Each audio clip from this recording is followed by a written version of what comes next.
Hello, BookTube. Welcome to my Christmas Eve free for all. This is broadly sort of initially. I should just apologise. This was initially going to start at 8 p.m., but I've had I've had I was out drinking with family, and one of them turned up. One sister arrived earlier, and one sister. So this is only going to go. Initially, it was going to go for a couple of hours, but I'm only going to go for about half an hour to 45 minutes, just because of the time and the fact that most people will probably be um, getting ready to go to bed or relaxing or the like. But as you can see, I'm joined today by Rod Gilly, who is he's both an indie publisher author and an indie publisher himself. How are you doing, Rod? Oh, doing pretty good. Been foolishly working on Christmas Eve, but yeah, I may have to make some adjustments and learn to take some time off. Let me just. We have got a comment from DK, my friend. Yeah, there, DK. Merry Christmas. I should say DK is in Australia, so he's very much in the future at the moment. Oh, I should just say that Rod himself is in Kentucky in the United States. So you've got three ghosts from A Christmas Carol. You've got DK as the Christmas of future, of Christmas future. You got me a Christmas present, and Rod as Christmas past. yeah, yeah. It's a little after 4 p.m. here. And we've got this is Samoa Hughes, who's Britain, who's another booktuber. He is in Oklahoma, so he's even further in the past than everybody else. It's actually been quite all right. I've been I told Rod earlier, I've been down the pub with my sister, and I'm with the sister turned up, and so it's been quite a good night. So I've actually for the first time I tried Murphy's instead of Guinness, and I've got to say I prefer Murphy's to Guinness actually, having had 3 pints of it. Mm. Yeah. I've drank Guinness. I have drank Guinness, and I do like it. Yeah. I don't drink very often, very rarely. It's weird. I never decided to be a non-drinker, you know, but I work so much and I've got to have my right mind to do the work I do. And I don't want to get, tipsy and get into my spreadsheets and wreck all my financials. So, so I work so blessed much. I really don't drink very often. My drinks of choice when I do drink are Kentucky bourbon and vodka. I like Svedka vodka. I think it's from Sweden. It's a very good brand of vodka. And I'll have like a rocks glass and sip it. I'm a lightweight drinker, but those are what I would generally drink. And of course, I like wine. Red wine or white wine. It depends on the occasion. But Guinness is your favorite? Is that what you said? Generally, I do drink Guinness. Yeah. I've never really gone with vodka. It's not. It's a sort. It's the sort of drink that I just can't. That when I, it's not a drink I drink. The only way I can describe it is it tastes like what I imagine nail varnish remover tastes like. It smells like acid. I think it depends on the brand. There are different levels of vodka. Uh, I like Svedka because it's a nice balance between affordable price and decent taste, you know, and it's really smooth. It doesn't really burn you real bad or anything like that. But I can understand how you feel because I don't care what brand it is. I don't like gin. Yeah. I just I just can't get myself to enjoy gin, and I'm not a big fan of cognac. I got a bottle of Hennessy cognac a few years ago, and it's supposed to be something real special, and I was like, I didn't like it. Yeah. I don't mind gin. But it's a lot of sort of spirits I'm not that particularly fond of. And when it comes to wine, I'm sort of interestingly wine as on the whole. I don't particularly like, but mulled wine at Christmas I really do like. I think it's because of the spices and the fact that it's warm. That means I can drink it. Whereas with sort of wine generally, I can drink it if I'm given it, but I prefer something else generally. Yeah. Well, like I said, it depends on the occasion. I like a nice Merlot or a Chardonnay, depending on, where I'm at, what I'm up to, you know. And Mm. then if I think back far enough when I would get off work and come home and just want to have a good stiff drink. I like bourbon on the rocks in a nice little rocks glass and just sip that and I chill out. But like I said, my drink of choice daily is coffee. I drink lots of coffee. I mean, I'm gonna have a drink now, but I generally don't drink at home. It's sort of something that drinking for me is something I do when I'm out. If you understand what I mean, it's not something I do. If I'm at home, uh, I drink a sugar-free soda or tea. But occasionally, like at Christmas, I will drink at home.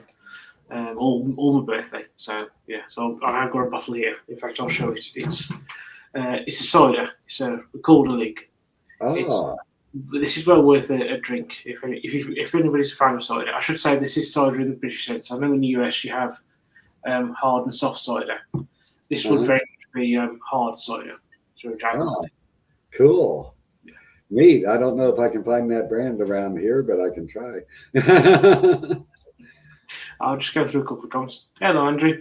Andrew was on the live stream about Christmas Carol Oh, earlier cool. today.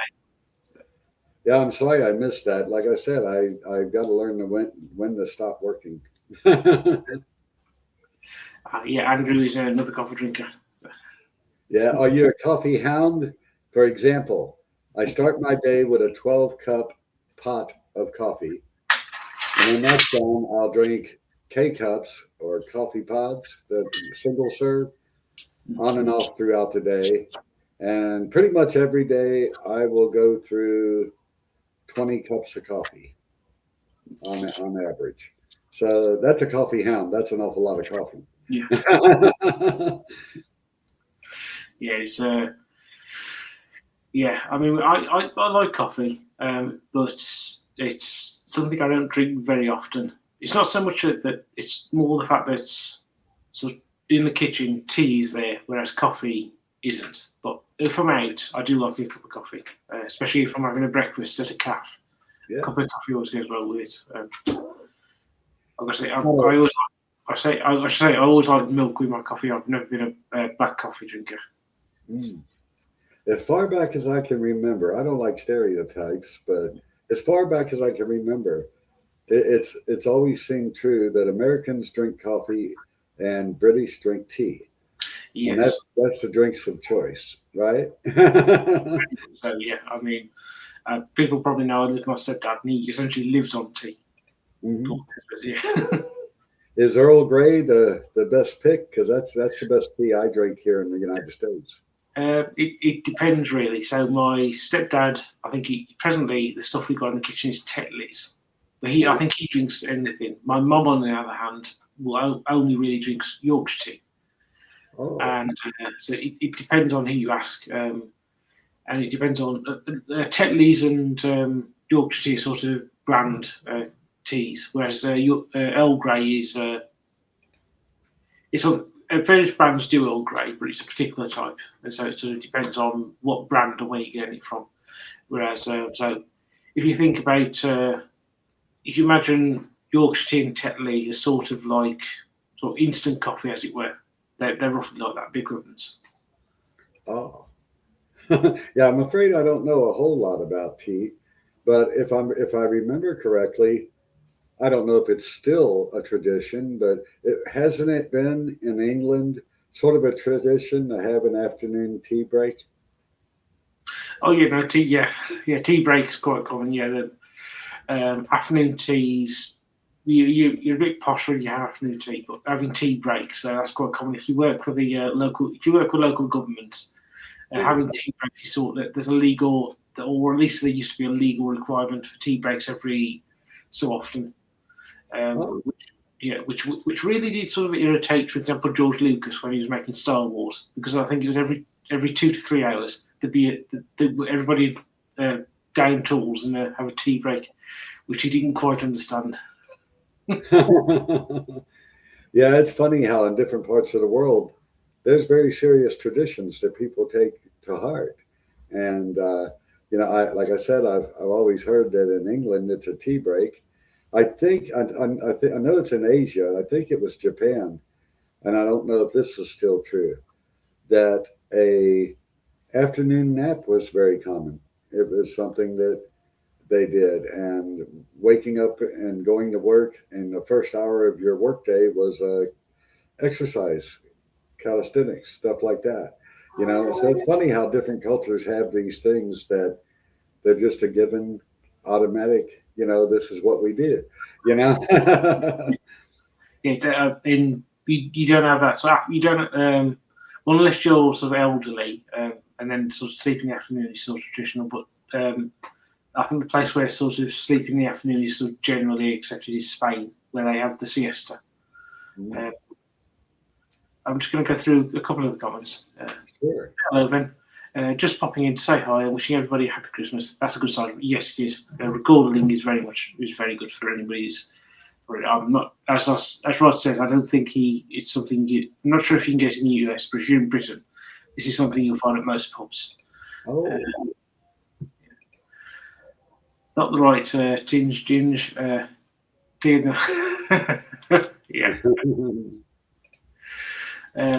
Off to bed though. It's been a long working day. Have a good day. Oh, thank you, Ben. I'm happy Christmas as well. Yes, mixed berries. Yeah, it is. Yeah, they're very good. So coffee when out at work, tea, English breakfast when I'm at home. Yeah.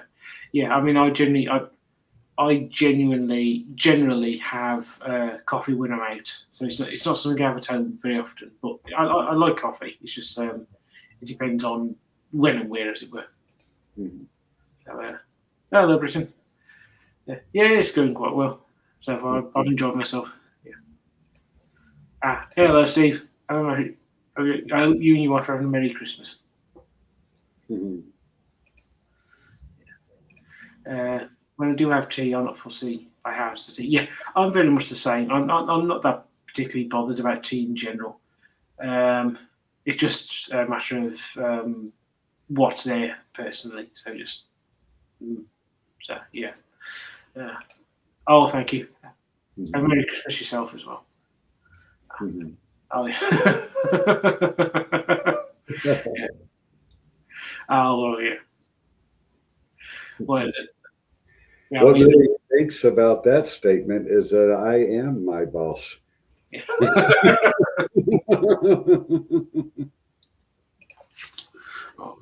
Just a second.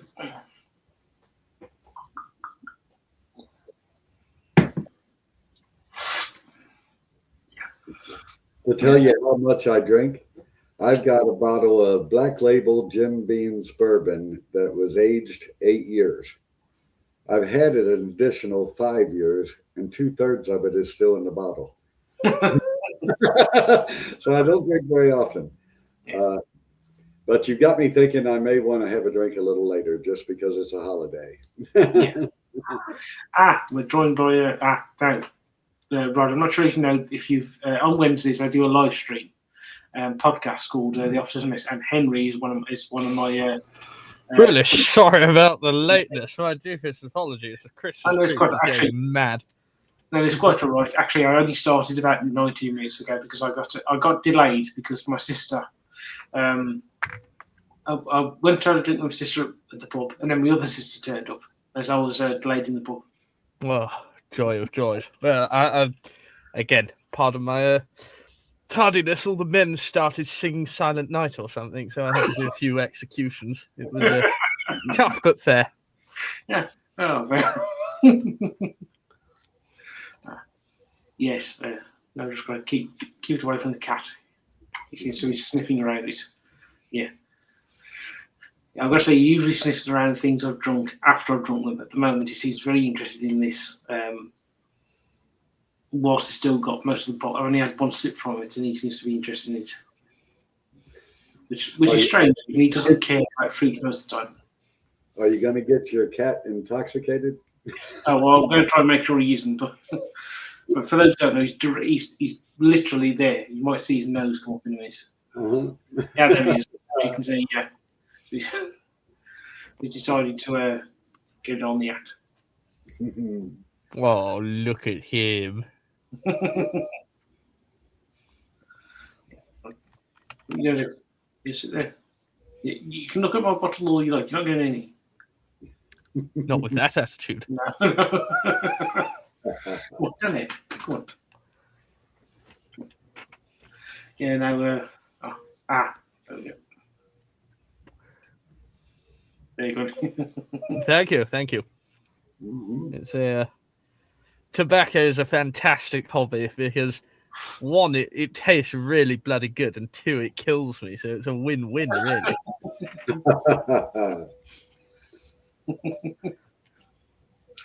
Absolutely.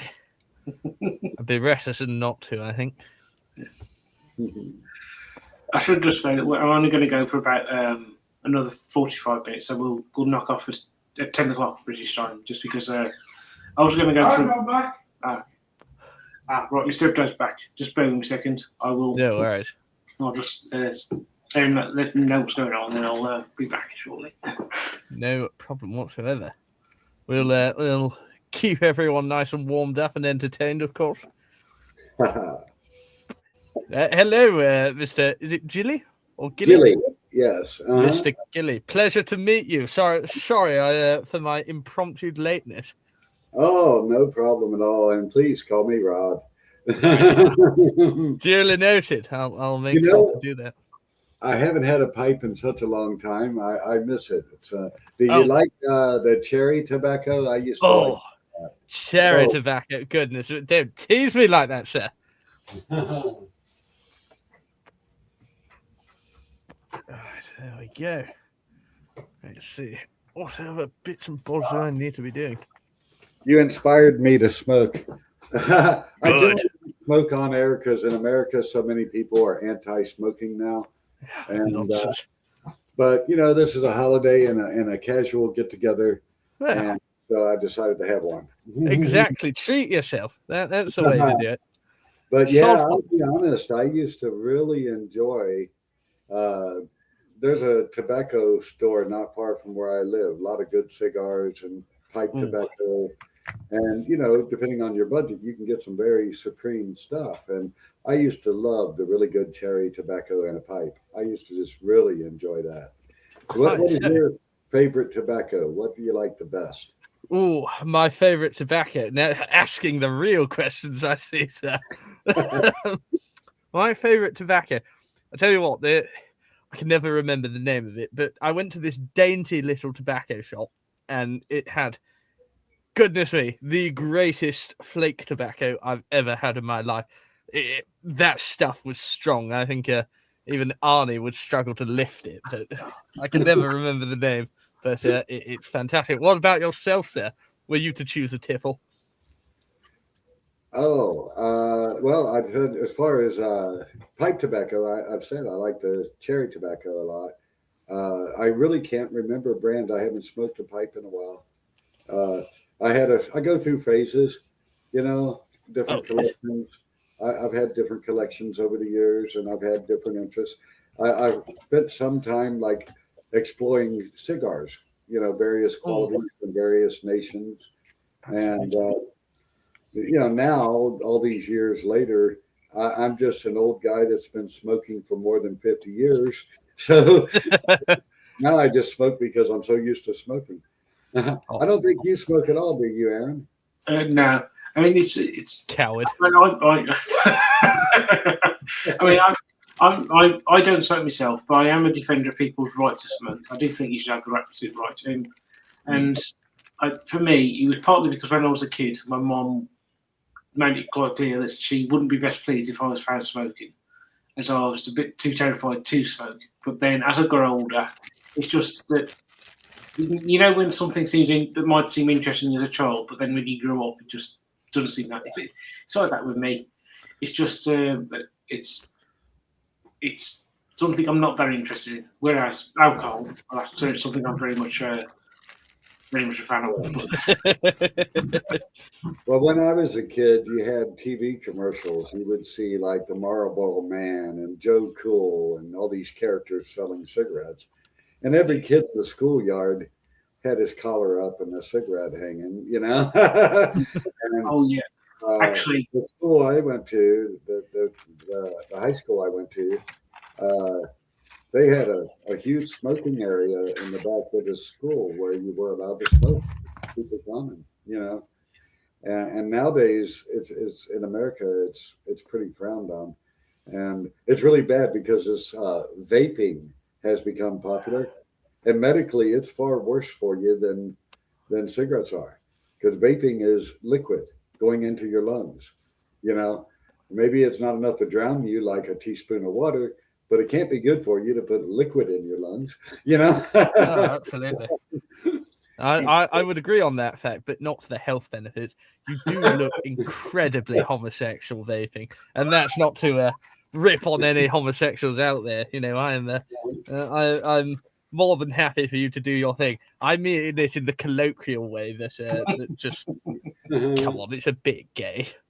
I've got a nephew that loves vaping, but for me, it just doesn't work. You know, because like I said, I've been smoking some form, cigarettes, cigars, pipes, more than 50 years. You know, so I've got to have my tobacco. I've got to have my coffee. I've got my vices.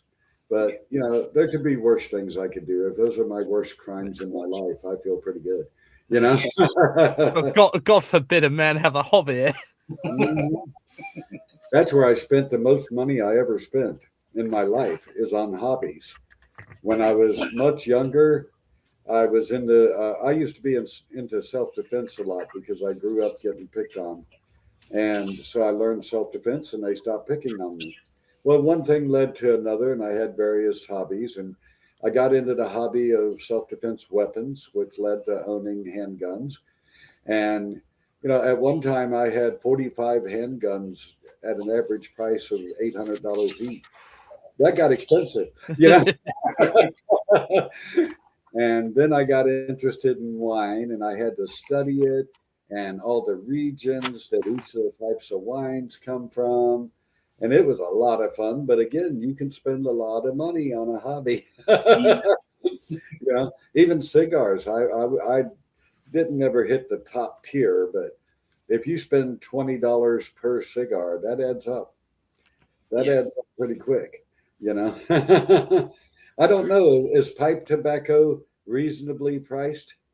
I'd say so. I'd say you can get a pouch of it for about £20, which I don't know what that is in colonial. Sorry, begging American money. Sorry, old habits die hard. My deepest apologies.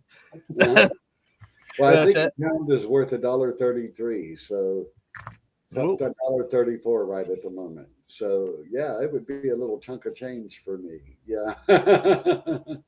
Now, I will say there have been various studies done, and Henry will back me up this because he knows this. The pipe smoking is actually healthier than both cigarette smoking and non-smoking.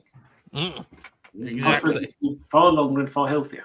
Which is I don't know if it depends if you inhale. Because I've been smoking so long, be it a cigar or a pipe or a cigarette, I inhale whatever I'm smoking. So that may not be true if you inhale it. I don't know. The way I see it is the World Health Organization released a study, and it indicated that stress is, I think it's something like 10 times more carcinogenic than smoke will ever be. So, you know, this is a good stress relief. So I'm stopping cancer right now. Yeah.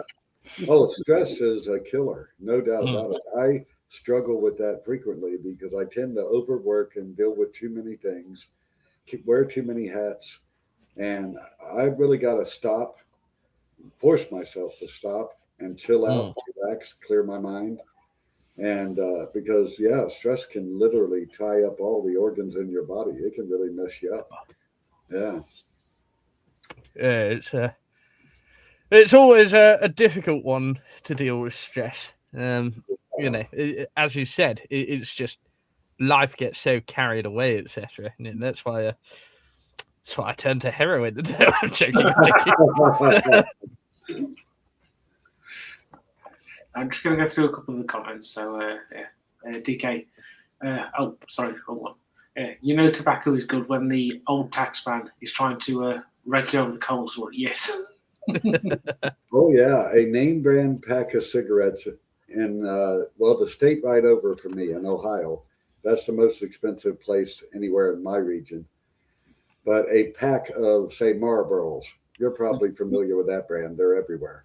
Ah, The yes. packs, one pack of Marlboros is like $11, which would be, I don't know, what is that in pounds? Probably 9 pounds for one pack. And take away the taxes that are on those cigarettes. Subtract the taxes. That same pack of cigarettes is $1.79, which is barely 1 pound. You know, it's right around 1 pound. So that's how much we're taxed on cigarettes in the United States. They tax the heck out of them. You know. Yes. Yeah, we have here in Britain we have a VAT, value added tax, and I genuinely hate that with a passion because it's applied to sweets. So technically, children pay tax, which I think is frankly immoral. Oh, agreed. Yet, a child shouldn't be able to buy a chocolate bar and have to pay 20% to the government. It's just I know. It's outrageous. I mean, to be fair, as far as I'm concerned, tax is immoral altogether.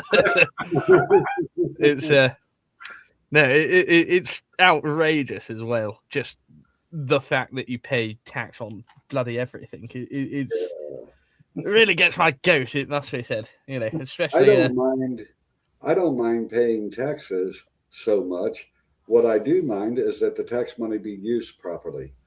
You know, I mean, here in the States, taxes pay for our highways and our streets. Taxes pay for our police officers and firemen. You know, taxes pay for an awful lot of things that are part of our infrastructure that we wouldn't have. Ideally, taxes help our school system.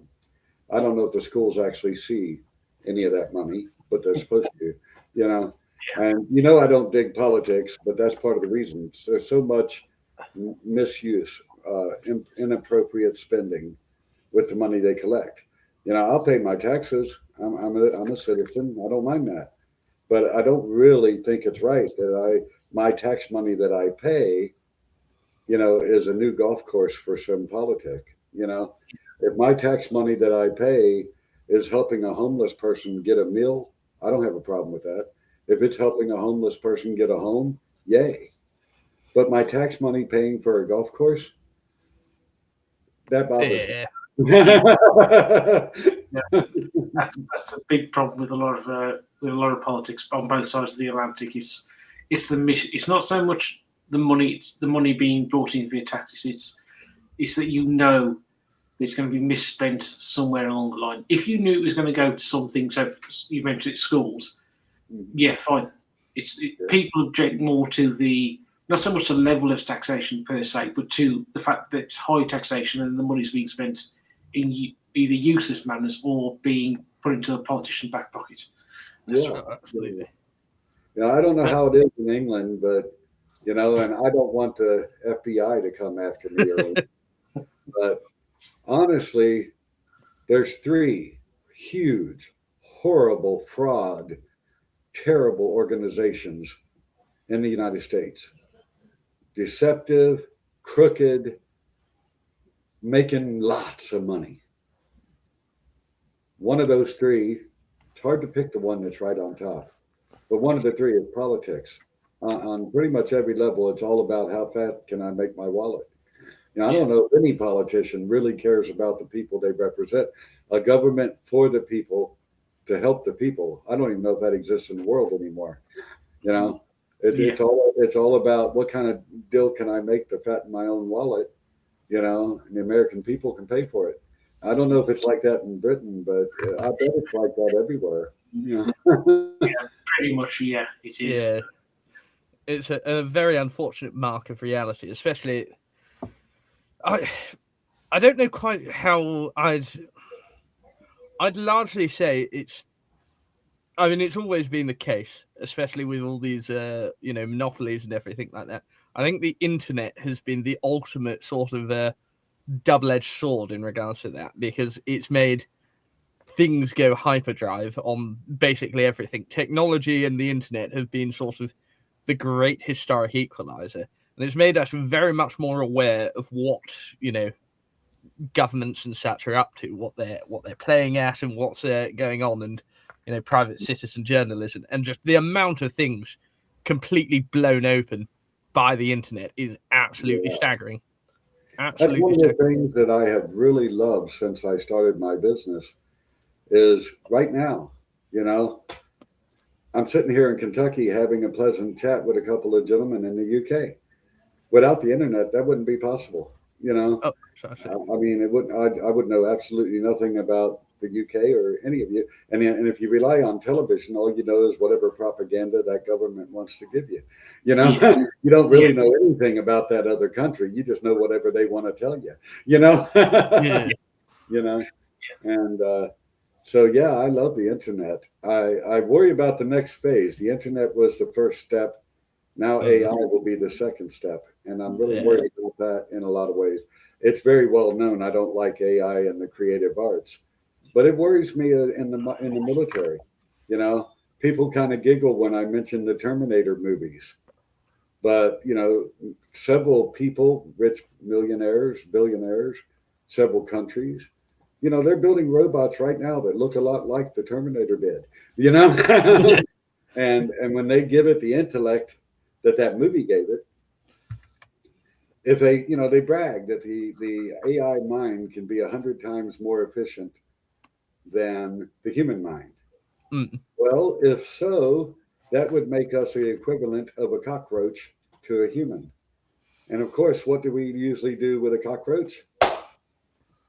What will AI do with us?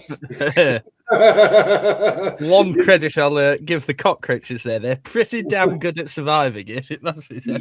Yeah, that's true.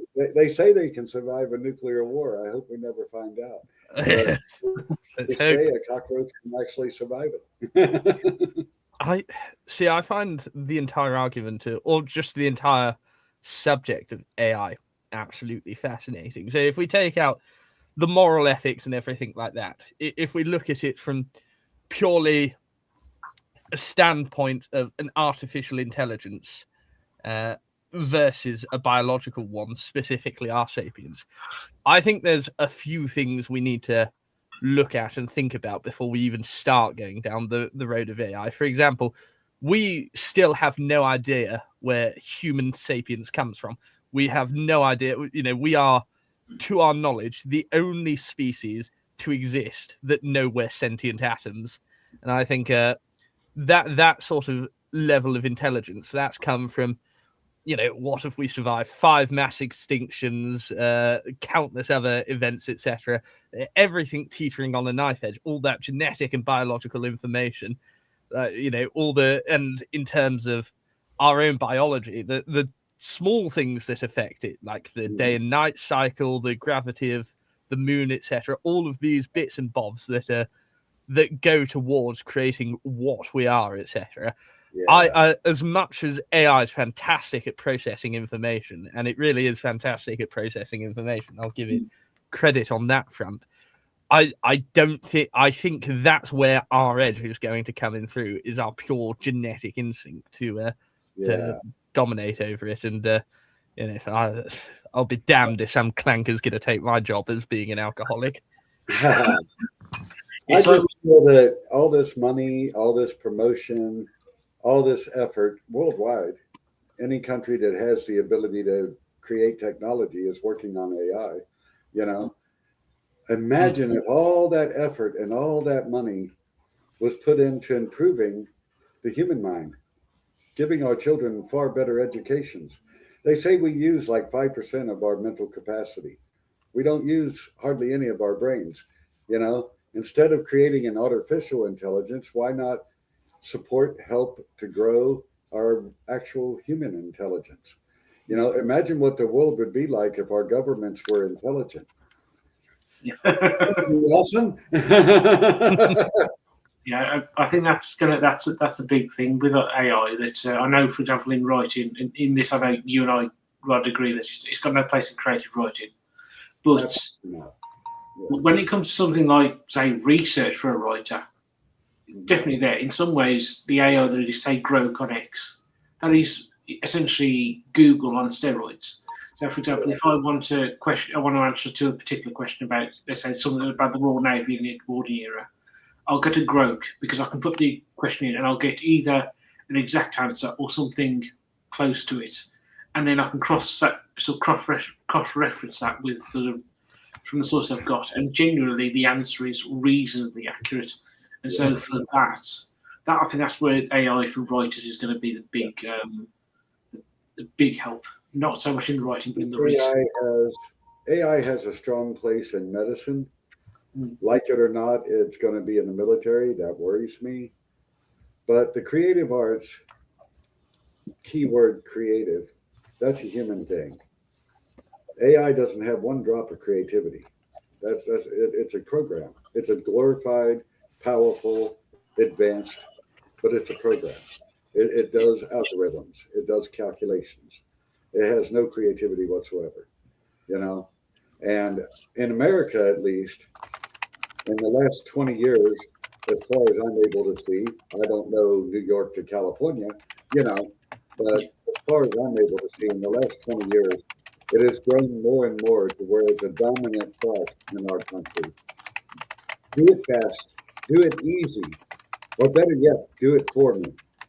And that's why AI is catching on, because Americans have gotten lazy. I'm going to be honest.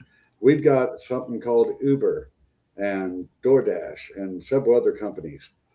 And I actually drove for a couple of these companies a few years back. And I'll just give you an example of what I'm talking about. And it does play into the AI conversation loosely. I was called to go to McDonald's and get a sack of burgers and take them to the customer. I arrived at the customer's house. This was not an elderly, disabled person 30 miles away from McDonald's. This was a 22-year-old athlete, one block from McDonald's, who easily could have walked down the street, who had a Mercedes in his driveway, and even had a kitchen in his house where he could cook himself a hamburger. But no, he paid a premium because he was too lazy to fry a burger or to walk one block to McDonald's. That's the mentality that has grown in the last 20 years in the United States. Fast, easy, or better yet, do it for me. That scares the hell out of me in a lot of ways, but it could absolutely destroy the writing world. I don't know if you guys have, but because of my profession, I read a lot of AI stories. I say it all the time. RDG Books Press does not accept AI. People still try to send it in at me. Have you ever actually read a book that was written or edited by AI? How horribly written it is. and it's just trash. It's piling trash. Like say Amazon, for example, the biggest bookstore there is. A huge growing percentage of the books on Amazon are garbage. And more majority of that is the AI writing. Now there are writers who just don't give a damn.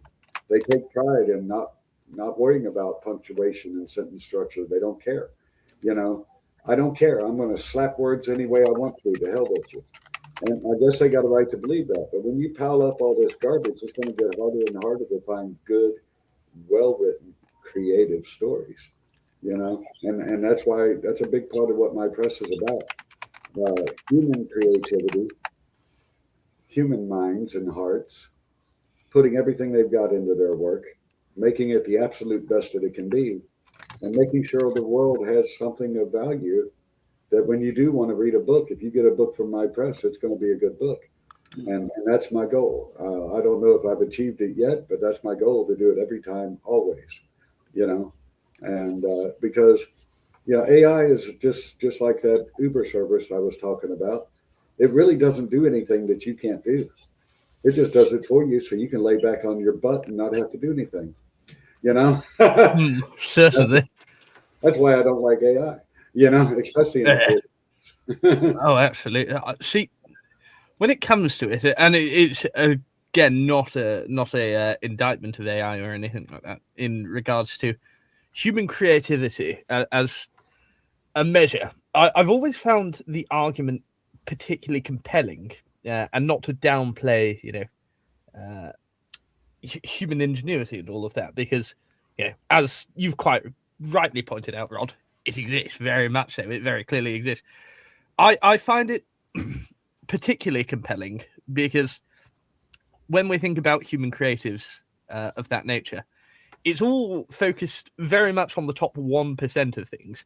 And I think we have to acknowledge as well, there's quite a lot of humans who are not in that top 1%, so to speak. I mean, probably, I'm sure in your profession you've come across it and such, especially with I know one of the happening things in the writing scene at the moment is women's dark fantasy, so to speak. And I've seen some, shall we say, things that were supposedly written by humans, and I think AI could have probably done a better job there. But I do completely agree with your point in terms of your earlier point on convenience culture as well. I think convenience culture at the moment, I mean, I always say it as best I can. You need to give yourself the gift of inconvenience, because I think, Confucius had it right that ceremony in everything is ultimately what makes makes something worth doing. Ultimately, having the ceremony available to do it, etc.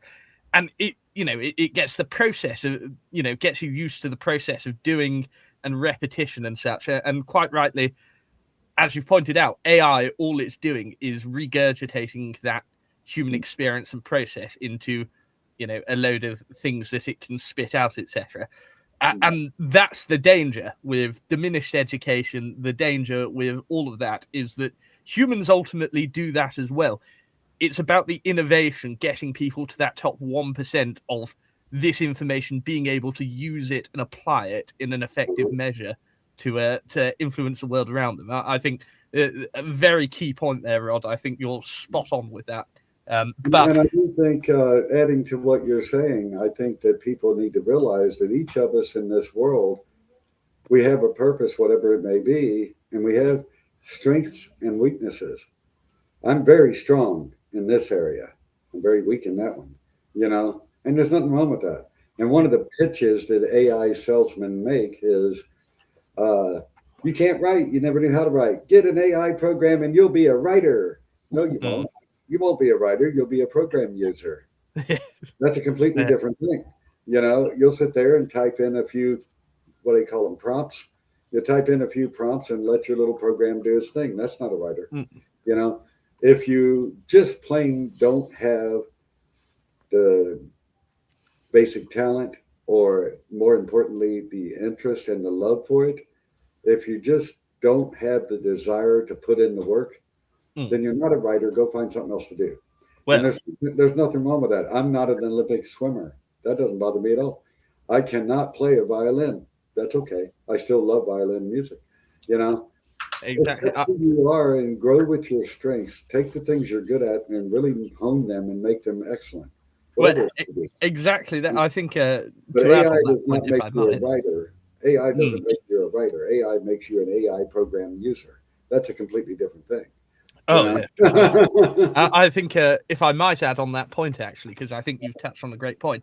I think, again, coming back to the failure of education largely in this particular matter, people forget the foundation of our society. We are primarily an agricultural-based society. That's how complex civilization came into being.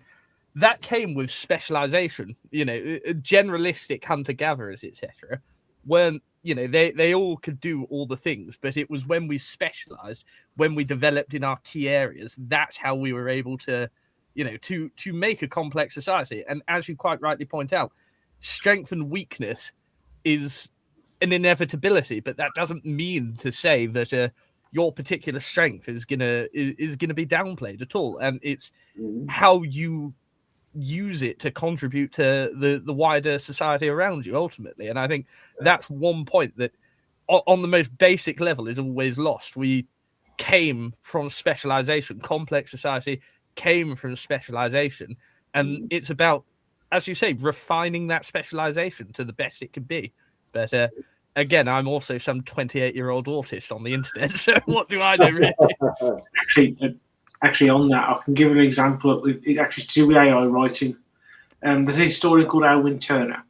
He's written about British political history, so social history, and I think it was in 2021 on Amazon there appeared a biography of Alwyn Turner, he had no idea what this was. And as he read it, it became very clear that it was AI written. And then he did a review of it. And the review essentially consisted of him going through saying, right, this is wrong, this is wrong, this is wrong, this is wrong. And of course, to write a biography, that's a specialist type of writing that you have to particularly learn how to do, more so than just general non-fiction. And that him writing that review fortunately got that removed. But you can just see that sort of thing, that sort of lack of specialism being so clear. I mean, I can quite imagine if I'd read it, I could have done that as well, because whilst I'm not a specialist, having read a number of biographies, I know the general type of thing, and you could see those things there. So yeah, it's a, sort of the AI sort of does sort of it play acts at specialism whilst failing spectacularly quite a lot of the time. Yeah, I'm I just gonna- just think it would make sense for our governments and organizations to take some of that AI money and effort and put it toward our school systems, help our kids be smarter. You know, if anything, AI is going to make people dumber, because if you rely on it to do it for you, inevitably you won't do it. And if you don't do it, you will forget it and you will not know how to do it. And that just makes you dumber, you know? And, you know, like for example, I'm 61, I'm the old guy here, but I know how to write in cursive. In America, they've done away with cursive writing. They don't teach it, you know? And in time, if I don't write in cursive from time to time, I'll forget. How do you do a letter R? I don't know. You know, no. And now it's becoming where AI wants to do your writing for you. If you don't use your mind and your heart to create the setting and the characters and the storyline, if you let some damn program do that, you'll forget how to do it, and we won't have any writers. You know, CGI is developing more into AI, and you know, eventually we will not have movie stars on the screen. We'll have computer-generated beings that are entertaining us. There won't be any such thing as an actor. Why? They'll be able to just create one, pay him nothing. They'll save a fortune, make a fortune, but we'll lose out because we won't have the talents of the great actors that are and have been. You know. And our world will become, what's the right word, homogenized? Our world will just be so bland and so terrible if we let that happen, you know? So, you know, I'm sure people get a little tired of me squawking about the human element, but that's what I care about. It's not that I hate the Tin Man. I love human creativity. I love that. And we're not even nowhere near the peak of our capabilities, you know? Overall, human beings are 5-year-old children. You know, our government represents that completely. What do 5-year-olds do when one has a toy that the other one wants? Well, our leaders do the same thing as a 5-year-old child would, you know? and I say it often that, you know, the human race as a whole is in its childhood. And if we don't kill ourselves, one of these days we may grow up and be, you know, be responsible, intelligent, mature, caring, empathetic. You know, we might even grow to like ourselves, you know.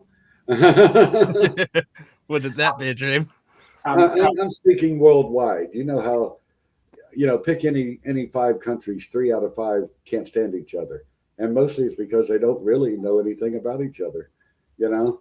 And then another terrible thing in our worldwide culture.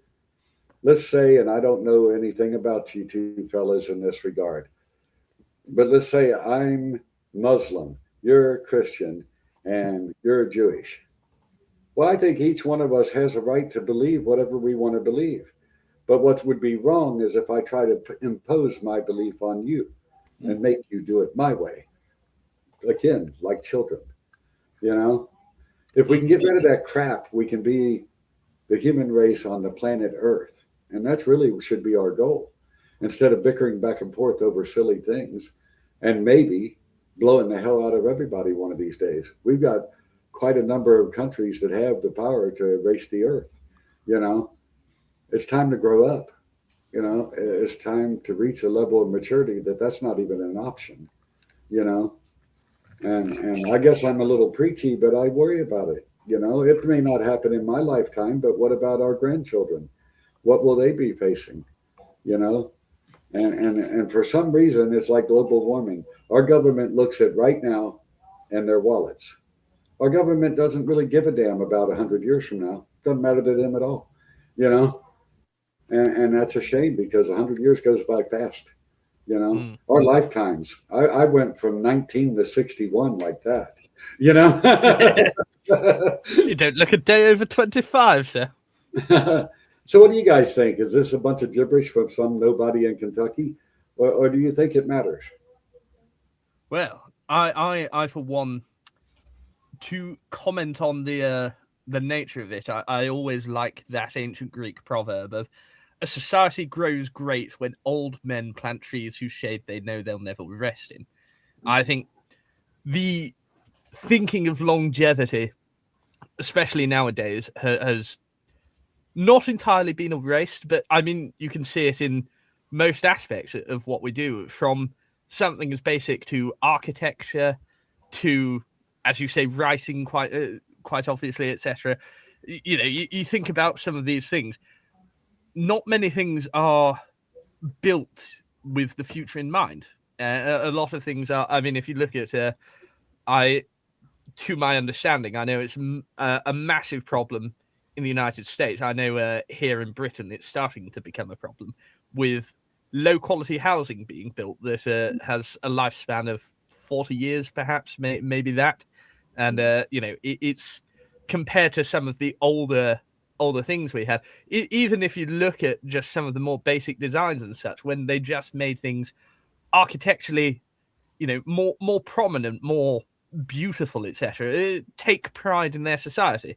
I think very much so. You're quite right on that front, and I think long-term thinking is something that seems to have completely evaporated from human conscience, or seems to be very much stuttered, and it's a great shame. It's a huge, you know, shame, because I mean, you know, I know for my my two daughters, I want to leave a better world than I found it ultimately, and you know, that attitude, you want to, you know, you want to leave something better than you found it, because that is the nature of the, you know, going back to this whole AI, but also the human construct of how knowledge is passed on, and then that knowledge is taken and then improved upon, etc. And as you quite rightly point out, we seem to have, you know, innovation is going on like mad. Don't get me wrong, I won't deny that. The innovational jump. I mean, if you look at between bloody you know, the start of the 1900s to the new millennium, but even now, the amount that technology has progressed, the innovation's absolutely there. It just doesn't seem to have that direction of long-term thinking, and I think you're quite right on that front. I don't know, Mr. Hook, if you have any particular contentions on the matter. No, I do agree with this. There's been a distinct lack of long-term planning and thinking, at least in my lifetime. The fact that there is no, when you think about politicians, they're thinking pretty much only of tomorrow. There's nothing of, say, 30, 40, even 100 years' time. It's complete lack of it. Before we go any further, I'm just going to go through the comments because we've got quite a few in the chat. So this is from DK. In terms of tobacco, mine was Port Royal. It was ruined via government detail. Yeah, that's quite common when it comes to tobacco. It's your body, man. Yeah, that again to tobacco. Absolutely, yeah. Very much my opinion. So same as for the other alternatives. Yeah. This is something that people younger than, say, me and Henry, certainly so younger than Rod, may not know. But yes, quite literally before the 1960s, doctors would actually appear in advertisements for cigarettes. In fact, I can remember being told that during the 1940s, smoking was recommended by doctors if you had a chest infection or something to get things going. Which is, and we have. It's not healthy. It's not. It's way healthier, respectfully. Good lad. Good lad. Someone gets it. Hello, Steve. This is Steve. You tell those vapors, Henry. Would be that is quite terrible. And stress can cause all sorts of things Yeah. across the board, not just the sort of tension in yourself. It can lead to sort of heart problems, strokes, and across the board. So trying to sort of de-stress is a good thing in general, regardless of what you do for a living. I quit smoking a while back. Fair enough. Wood pit in New York City. I remember a pack was over $20 now. That doesn't surprise me at all. I've known people who've gone to New York and they've told me about the prices, not just of cigarettes, but things in general are really expensive in New York. Same as me, Mr. Gilly. I always inhale. Rolling tobacco is far healthier than tailor-made. That's like $5 here, whereas it's around 80 US dollars. Sorry, 80 Australian dollars. Yeah. So Wow. hello. Is this one of yours, Henry? Or Wait, hold on. Let me have a look. Yes, that's one of mine. Hello, Gray. How are you doing, lad?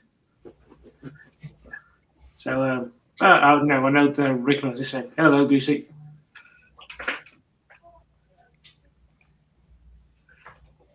I wish we could. That's an attitude I can sympathise with, not one I would, for legal reasons, ever support. I support it. Yeah, there you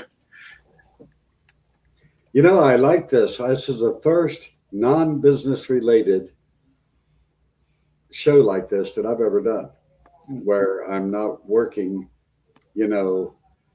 promoting my business or trying to help writers or interviewing someone. I'm just hanging out with some friends. Yeah. It may seem weird to you, but this is my first, and I can light a cigarette and not worry about it. I've like I said, here in the States, on a YouTube video, if you light a cigarette, then you're going to have people protesting outside your home, if they know where you live, which I keep that to myself. I'm an American. Usually you deal with it like this. That's how I do it. Yeah, that's another big debate in the United States. There's people who strongly believe in guns and others who hate guns. To me, it's really simple. It's the bad and evil person, be it a gun or a hammer. If he wants to kill you, he'll find a way. The gun's just a tool like any other thing, and it's only as good or bad as the person holding it.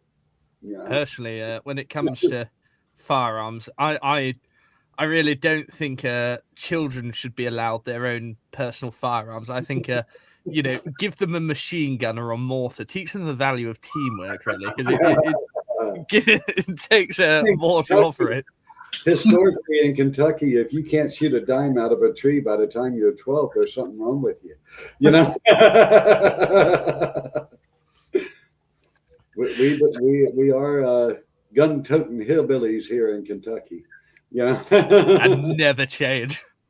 It ain't only Kentucky. It's like Tennessee, West Virginia, pretty much the whole area.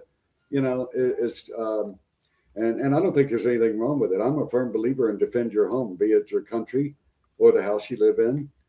If you don't defend it, someone will take it. That's all there is to it. Yeah, one thing that with gun laws always get me is that they never see people who advocate them for restrictive gun laws never seem to think that people who are going to commit gun crimes before this particular law is passed are still going to be committing them afterwards. It's the legal gun owners who are going to be the ones who get in the neck.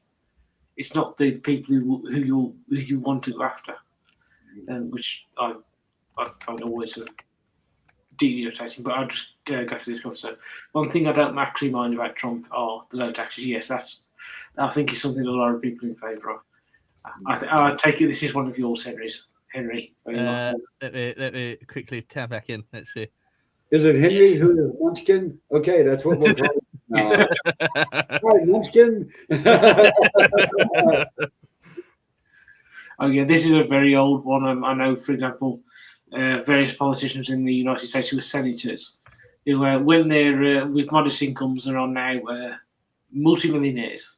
We will not ask how they got to that state, but it is a state of affairs that exists. It bothers me that our politicians, our leaders, and most countries that I'm aware of, and I'm not world known, I don't have that much world knowledge, but in the reach that I can reach out to, and especially here in the United States. Why is it a prerequisite that you must be at least 75 years old to take a position of leadership? Yeah. Why can't we have a 35, 40-year-old president? Why do they all have to be 80 something? You know, you know, because in those years, if you're a millionaire or a billionaire, you really ain't learning new stuff very much. You're just doing what you've been doing in your life, you know. So why waste all that time? Get somebody in there, a little quicker on his feet, and it's like looking forward, paying attention to what we do now and how it will affect tomorrow. There's a few, not a lot, but they are the billionaires and millionaires looking ahead to that time. Some love him, some hate him, but Elon Musk is well known to be a person who thinks way out in the future. Bezos does to a point. There's several fellas, and there's probably a lot more that I can't name. And maybe that's something you got to do is have the money to put your time to way out in the future, because a lot of us are, I got to worry about how to put dinner on the table tomorrow night. You can't look too far to the future if you can't take care of tomorrow night. Precisely, isn't it?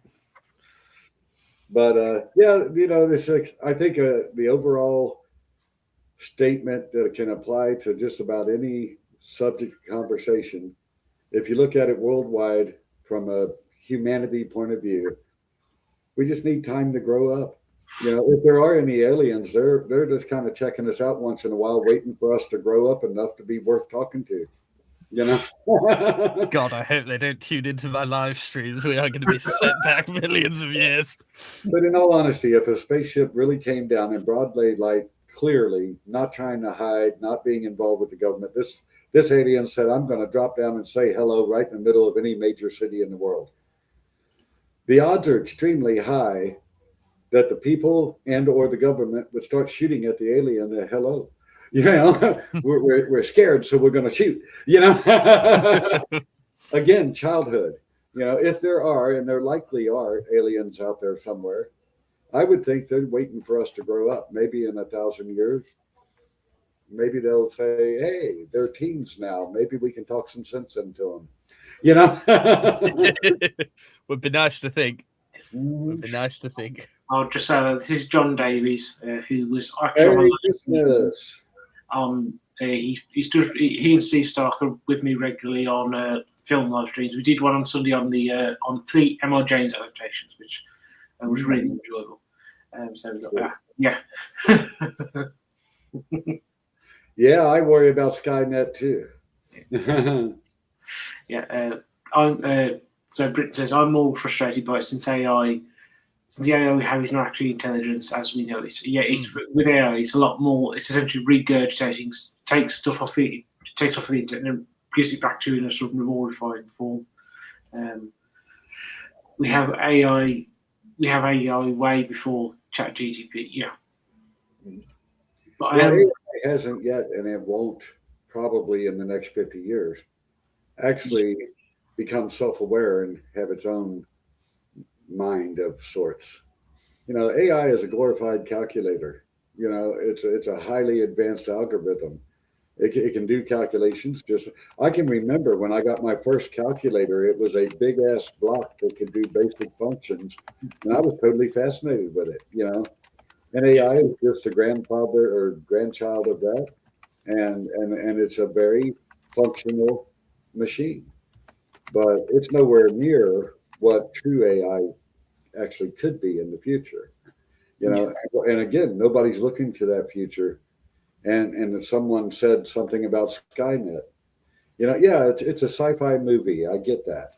But so much of sci-fi, 50 years, 75 years later, is a part of our day-to-day life.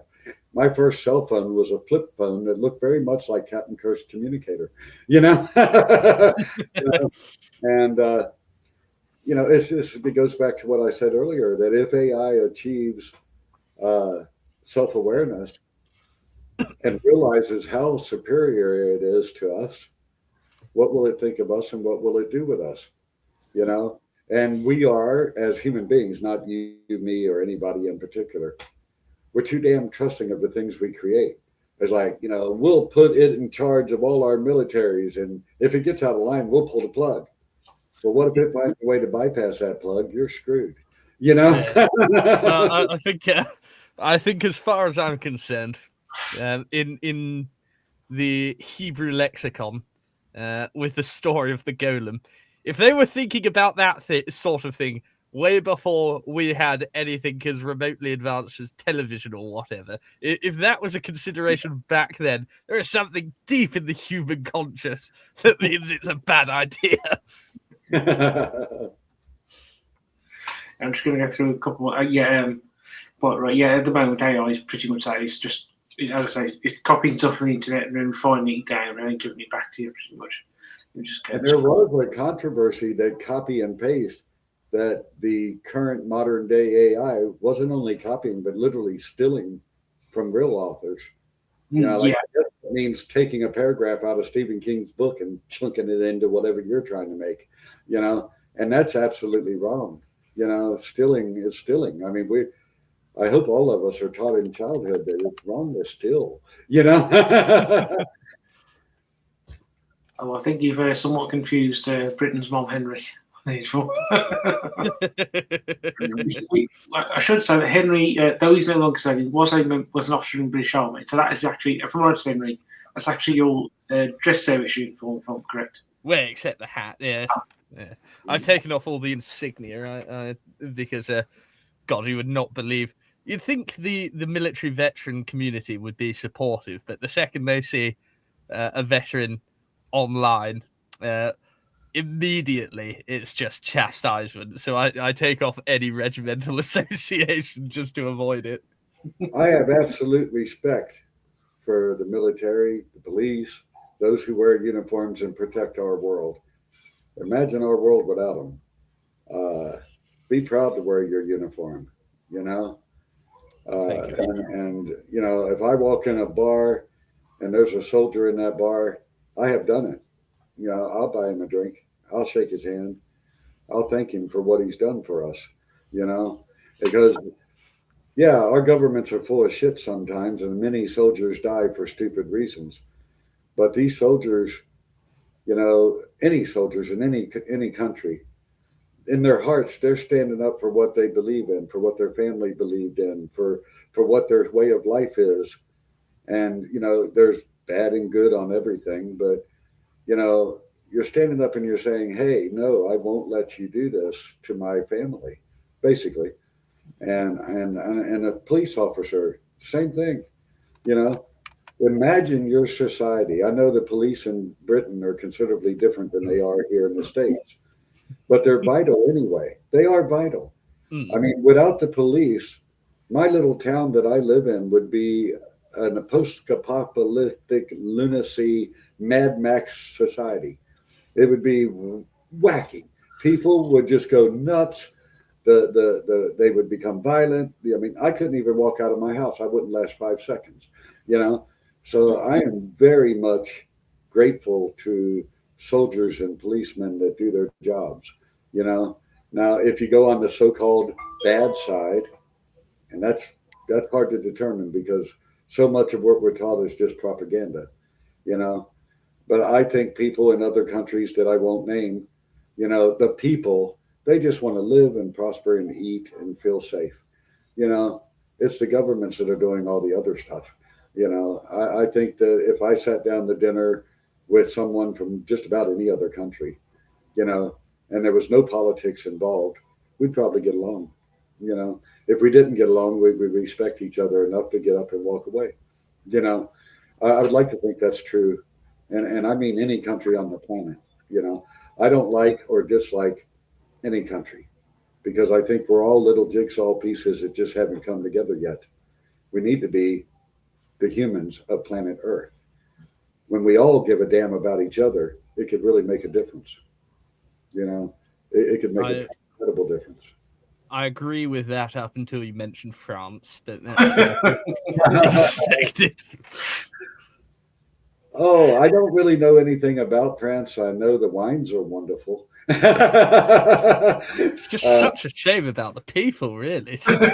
Now, Canada is closer to my home, and there's a part of Canada, I think it's Quebec, that Yeah. is primarily French. And I've met a couple of people from there. They were incredibly friendly and nice. I mean, I think a lot of it is how you treat people. If I meet someone from France or Korea or wherever, if I'm rude to them, how can I expect them to be nice?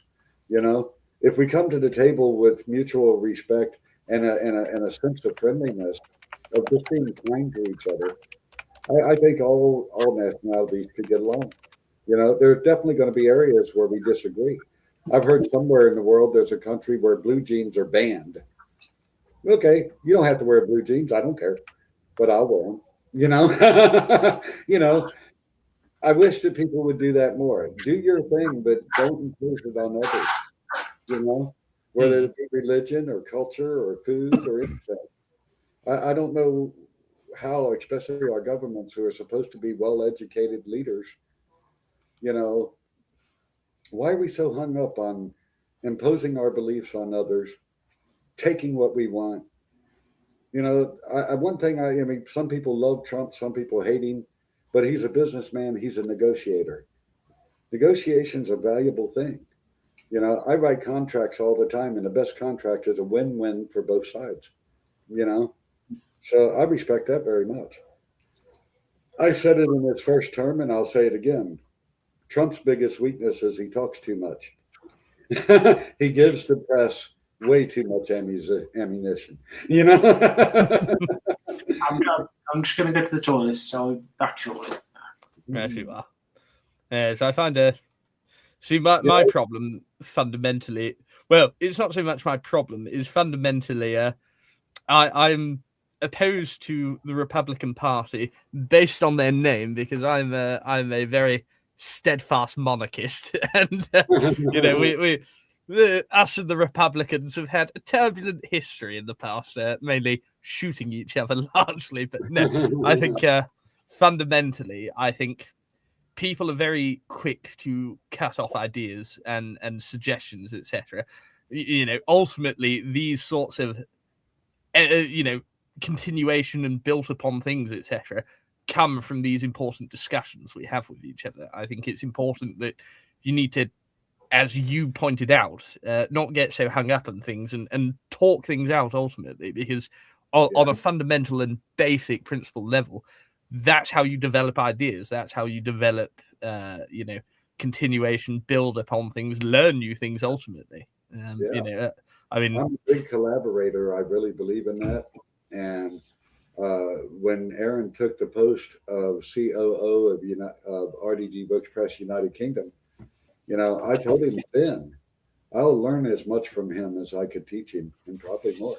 You know, and one thing I don't know if it's happening in Britain, but in the United States, I say it frequently because it's become so polarized. It's ridiculous. Our government and our people fight between each other more than they ever have before. We are not the United States of Republicans. We are not the United States of Democrats. We are the United States of America. We need to come together. This polarization is terrible and a waste of time and a waste of money and a waste of effort. People die, people get hurt, and it's, you know, one side putting down the other side, keeping that turbulence going. Because if everybody's fighting with each other about stupid shit, they're not paying attention to the important stuff. And sadly, there are people that don't want us to pay attention to the important stuff, you know. But I say it wholeheartedly. We are not one or the other. We're the United States of America, and we need to come together. Is Britain split like that? In two parties horrifically against each other? Polarization. I think polarization in Great Britain at this point is I mean, it's very very similar for the level of polarization that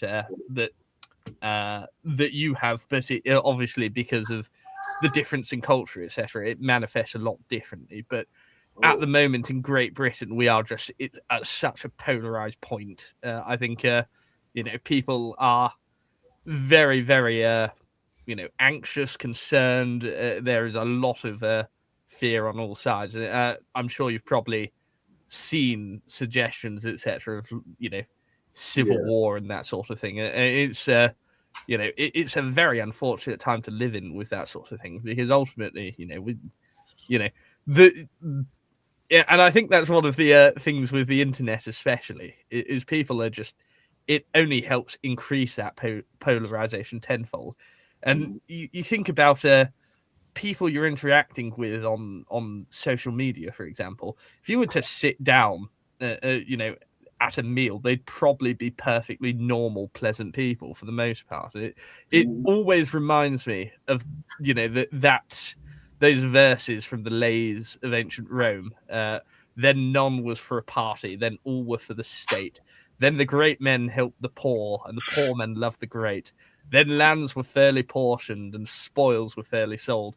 The Romans were like the brothers in the brave days of old. Now Roman is to Roman, more hateful than a foe, and tribunes beard the high, and fathers grind the low. As we wax hot in faction, in battle we wax cold.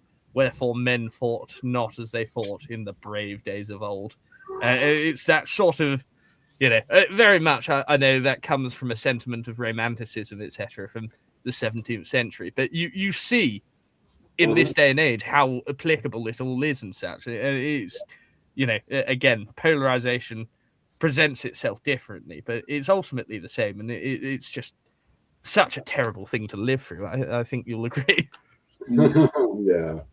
Yeah, I think that here at home, whether it be at a local in my town or my country, here at home on our planet, we will all be so much better off when controversy and extremism, polarization, when people realize how stupid those things are, set them aside and become rational, calm. I was in a marriage once years ago. We argued daylight to dark. We would waste all that time, accomplish absolutely nothing, and end up hurting each other's feelings. But if you have a calm discussion, even a debate, but you do so with respect for the other person you're talking with, and you hear, this is one of the key things that people are missing nowadays. You listen more than you talk. If you can do that, if people overall could do that, I mean, all the tension in our world would be cut in half. I mean, it would just, that one change would make such a wonderful difference. I mean, I'm just some guy from Kentucky. I'm completely unknown. I don't matter. But what if somebody important, famous, well-known, political would actually think that way and say, you know what, let's stop this polarization. Let's stop fighting about every damn thing. You believe this, I believe that, our country needs this. Let's solve the problem.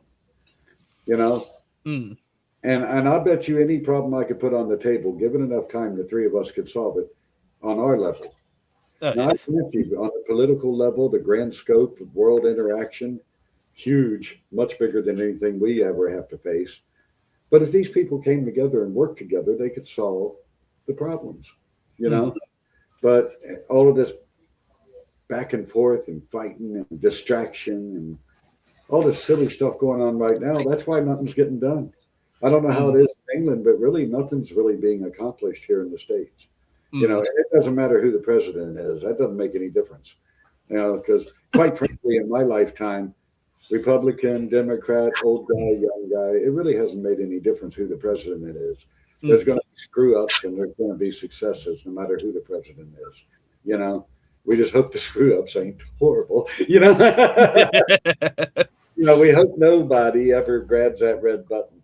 Let's be honest. I mean, whatever our differences are around the world, do we really want to wipe out millions of children because we don't agree on something?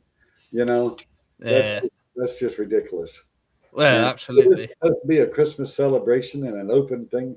I don't know how we got on such serious topics. It's my fault. I'm way too serious all the time. It's a joke.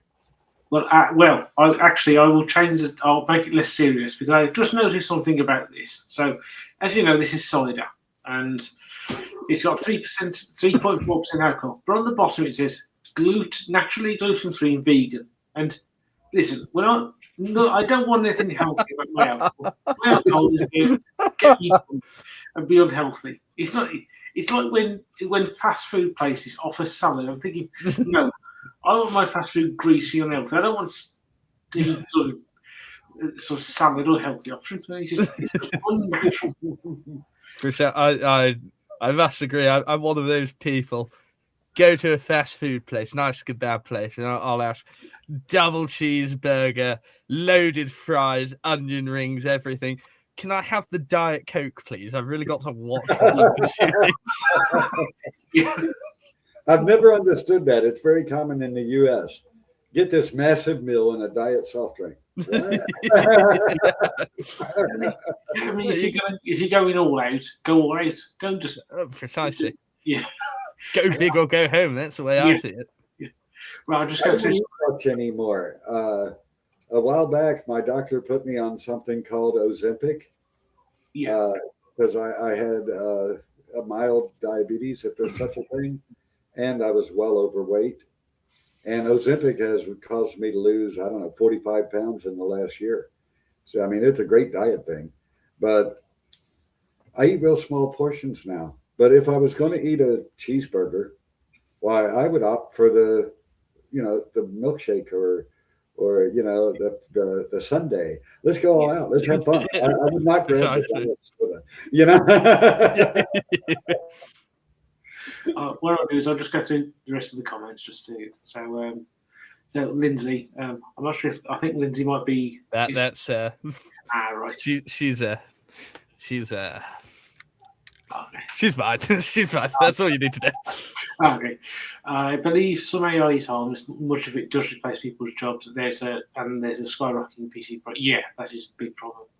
I got to say, with Lindsay's comment, it has crossed my mind.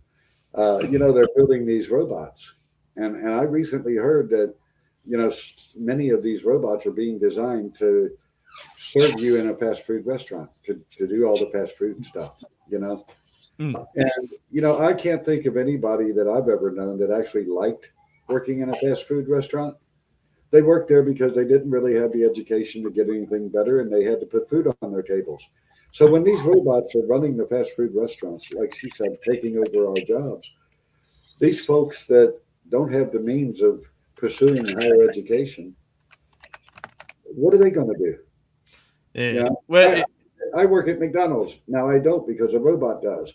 How am I going to feed my family? I think it's. I think with that subject, I think it's the old analogy of the horse and the automobile. I think is the best one with the horses having a conversation. These automobiles, they're going to come in, and it's going to free up horses to do so many bits and bobs that we want to do. Stroll in the field and everything like that. And look at the result: fewer horses. I think it's very much like that. I think, possibly controversially, but I think there was a discussion between, I believe it was Tucker Carlson and Ben Shapiro that I thought. I only saw a particular highlight of it, but I thought it was a very poignant point that Tucker Carlson said that. Arguing against Mr. Shapiro regarding the matter, that he wouldn't bring automation into the trucking industry because as much as it would be cheaper for businesses, etc., something like in the Midwest, I think it's like there's a huge trucking economy that would absolutely collapse families, economies, local businesses overnight. And I think it would be I think that's a good point on that matter. Mm-hmm. Now, there's a question here which I've got to say, asking the three of us is a bit odd, given that Rod is a happily married man, I'm single, and Henry is, as far as I can tell, single. Which is, what do you people think of dating in this generation? So single. I'm not anymore as of a few days ago. Hence why I said Lindsay's one of my own. But dating in this generation, I have a simple way to quite aptly sum up how I feel about dating in the modern generation. I'm much older than you guys, and I'll tell you the truth. From 1970s to now, dating's no different than it's ever been. It's always been complicated, hard, confusing, dangerous. You know, you could get hurt emotionally, you could get hurt physically. It's pretty much the same thing it's always been. There's different avenues. When I was last dating, quite some years ago, it was very popular to go on these online dating sites. Yeah. And I found in that experience that if you want a one night stand, if you want to hook up, those online dating sites will hook you up. But if you want anything meaningful, they're a waste of time.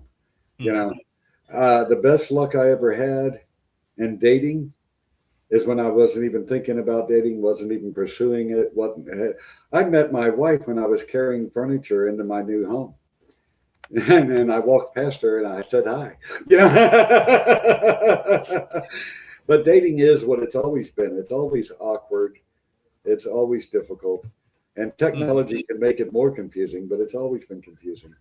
Absolutely. I younger experience here. I think the problem with dating, and I think it's largely due to the exposure people get from things like Tinder and all of that sort of thing, very much dilutes it. But real dating and real romance is, as Rod pointed out, it's out there and it's inbuilt to what we are as humans. I think largely there's a massive overexposure with hookup culture and all of these things propagating it, etc.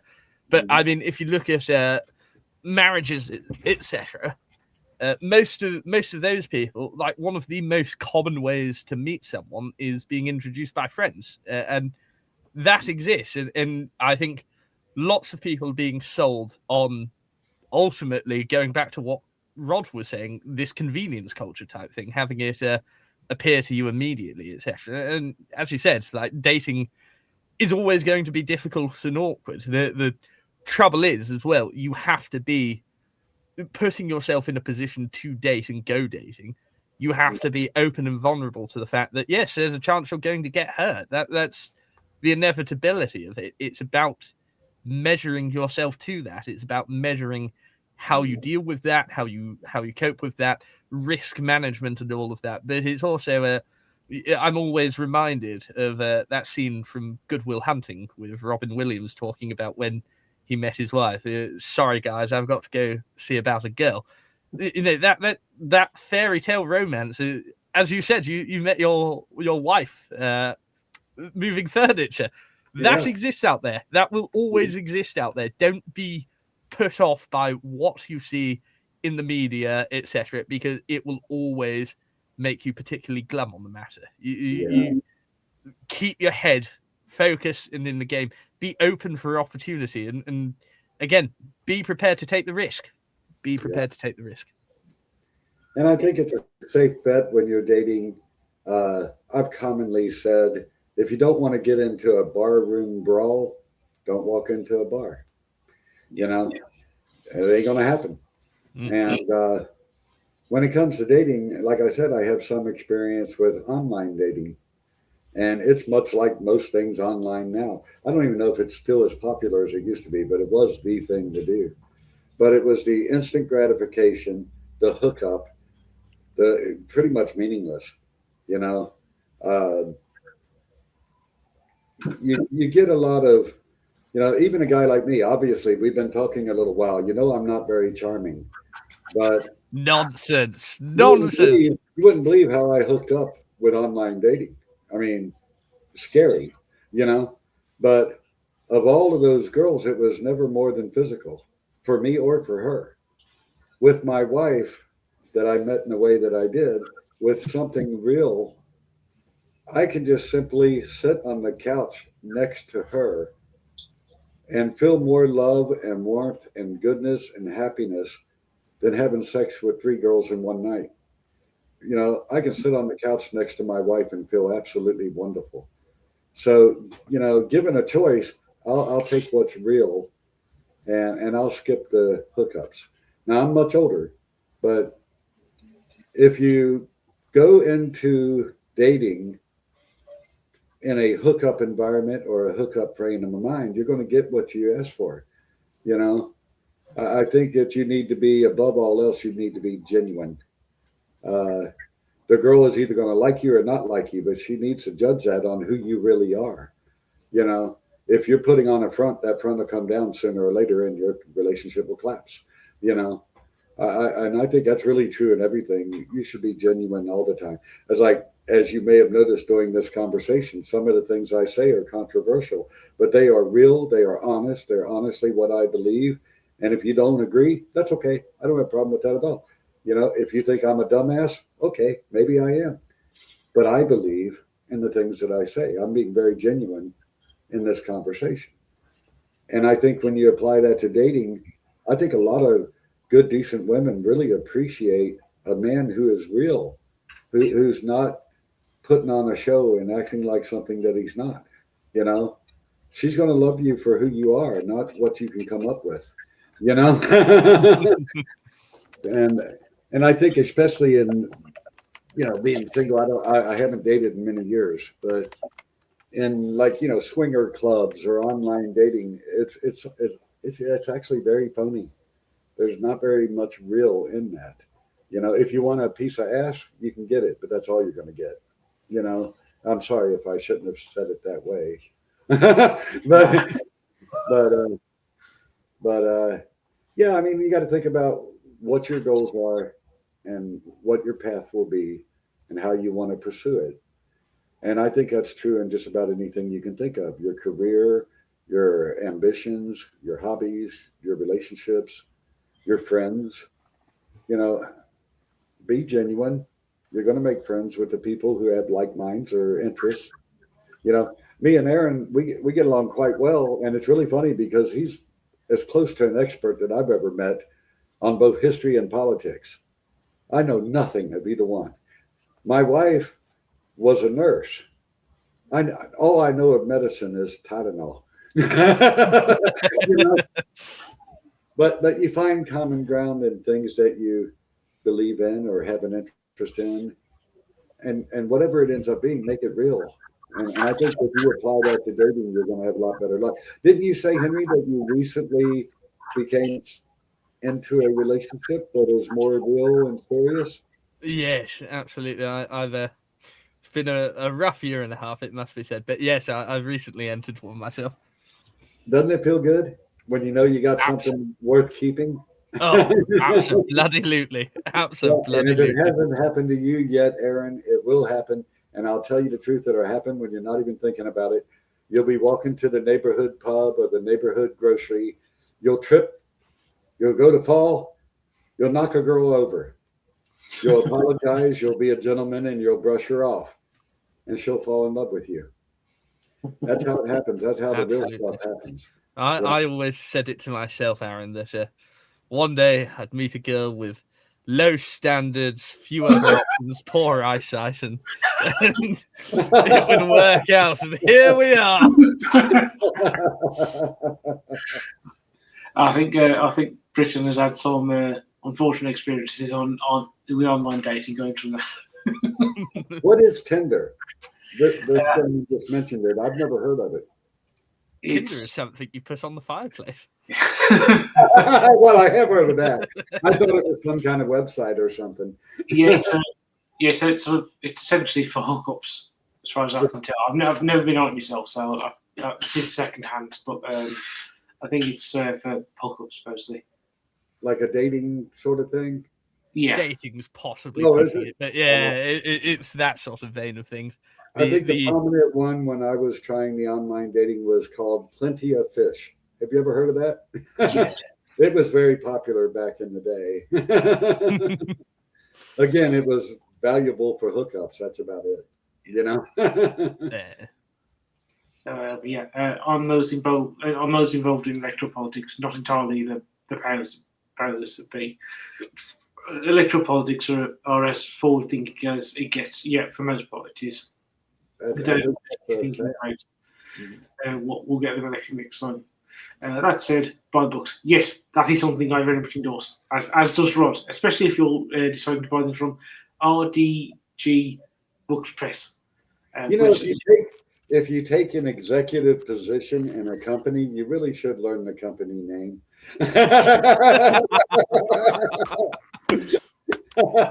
Mr. Hook. Well, in my defence, I'm on the second bottle of cider after on top of 3 pints of Murphy's. So I'm not I was exactly about to say the second bottle of cider of 3.4%. That's a soft drink at that point. Goodness me. But if you've had a few before, we can let it pass. But only on this occasion, Mr. Hook. I don't know it for a fact, but I think in America, alcohol starts at 80 proof and goes up from there. At least in Kentucky. I know in Kentucky, we even have homemade moonshine, which is can often approach 100% alcohol. Or paint cleaner, as I like to call it. It's funny though. They say Coca-Cola can clean pipes, and we drink this stuff, and it can actually get rust off of pipes and stuff like that. So I actually saw a video not too long ago, and I can't say anything about the scientific fact, but this video said the most healthy drink that we ingest is whiskey. Hey, look, I think that's if the science says so, who am I to argue? It would be fun to research that, though. And I'll take it at face value. Coffee, here's some tea. Ooh, whiskey. After a while, I think you'll come to believe it. It is the best. Again, look, as far as I'm concerned, that study, I'll take it at face value. That works for me. So Britain says I'm pro gun as well. It doesn't make me popular with French. It's same in this country. I mean, Henry will probably know this as well. That owning guns is seen as strange nowadays. Not so much in the past. I mean, 30 years ago, owning guns was unusual, but not seen as sort of weird. Whereas now, if you own, for example, I know Henry wants to own a Lee Enfield, and if I ever am able to afford guns, I would like to own sort of Lee Enfields and Lee Medfords and Martini Henrys for sort of historical purposes of sort of British military history. But if you say that to people, they think you're sort of strange for some reason. It's just. Well, I'll tell you the truth. I think a gun is like a hammer. It's just a tool. But if the bad guys out there, and there are plenty in the United States, the bad guys are out there and they have access to firearms. Why would you, as a civilized member of society, want to have to stand against him with a pocket knife or a stick? You need the equalizing ability, the right to bear arms, to be able to defend yourself. And the gun will become obsolete when a better weapon comes along or a more powerful weapon comes along. There was a time when a knife was the superior weapon, and guns didn't exist. But, I just think that as long as the bad guys can get guns, the good guys should have a right to defend themselves. One of the best examples is in the last 20 years in the United States, very sadly, it's become vogue for some lunatic to go into a grade school with small children with a rifle and shoot up and kill a bunch of little kids. I'm a firm believer that teacher should be packing. And when that lunatic walks in the room with that rifle, the teacher drops his ass and not a single child dies. Mm-hmm. Now, you tell me it's wrong to bear arms if you can save 22 children and keep a lunatic from killing them. I think that teacher has every right to bear arms. And that's why, again, I don't love guns. But as long as the bad guy has a source of power, the good guy needs a source of power as well. That's one thing I don't understand about England, because I don't know anything. But they say your police don't carry guns. Well, surely your bad guys have guns. So how does that balance? I would think that would put the police at a terrible disadvantage.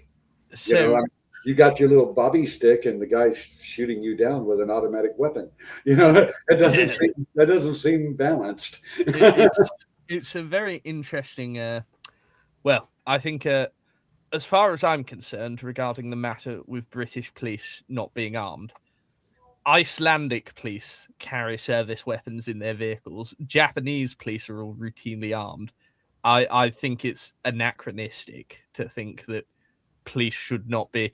And again, in mainland Britain, police don't routinely carry firearms. You get the specialist units, but in Northern Ireland they routinely carry firearms, and you don't really hear many problems from that. I think it's bizarre, quite frankly, and a good reason why so many police officers are quitting the force is they don't have the adequate means to protect themselves. Whenever this whole gun rights situation or debate comes up, either in the United States or the United Kingdom, fundamentally, I think it's it is a human right to be able to defend yourself, and I think, as you pointed out, the ultimate equalizer. What was it that the chap who made Colt said that